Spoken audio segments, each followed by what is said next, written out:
I just want to ask you how strong you see a risk of deflation globally. I think the risk of deflation, I think the risk of deflation this year is very high. It's almost kind of baked in, given how weak the growth is going to be in 2020. But I think the real question is probably looking out into 2021, 2022, is it more likely that we'll get a deflationary or a disinflationary outcome or an inflationary outcome? And I think an inflationary outcome is more likely. That's the view we have at Morgan Stanley. That's the view of our economics team.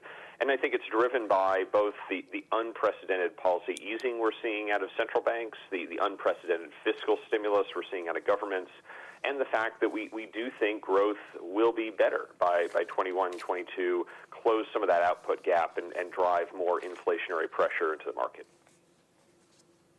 So before we get that inflationary pressure coming back, Andrew, if the deflationary pressure becomes powerful enough that even a Fed rate at 0 starts to look restrictive, could we see negative rates in the U.S., and would that be a good or a bad thing? Well, I hope we don't. From the perspective of markets and what we think would be best for market performance. It's certainly possible. The market started to price that in the U.S. It started to price that in the United Kingdom. But I think it would be a difficult step, a risky step for a few reasons.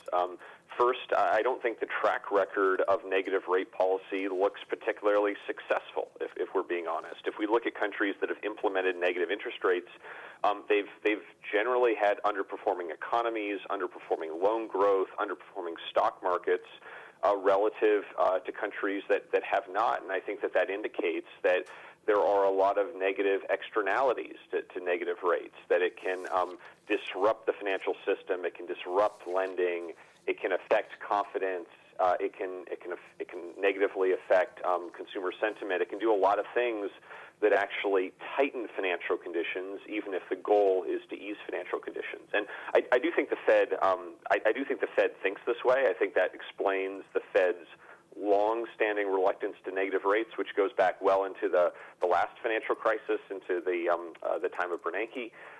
But we will obviously have to see how that evolves. But we do not think that the Fed will pursue that and move rates negative. Okay, so you don't think the Fed will pursue that. Richard Clarida is saying the Fed may wait until the fall for more rate guidance. Do you think the Bank of England will pursue that? We've certainly seen in the past 24 hours that pricing around negative rates in the U.S. getting even more aggressive. Well, we think with the Bank of England, it could be a little bit different. We do think that the Bank of England could introduce a funding scheme for banks where there would be the potential for banks to borrow at a rate that would be slightly below 0. But again, we don't think that the Bank of England cuts its target rate below 0. Again, there's an enormous amount of uncertainty around this, but I think it's some of the same drivers that we do think that the negatives on the banking system in the UK and the ability of banks to intermediate credit could be negatively affected for relatively modest gain.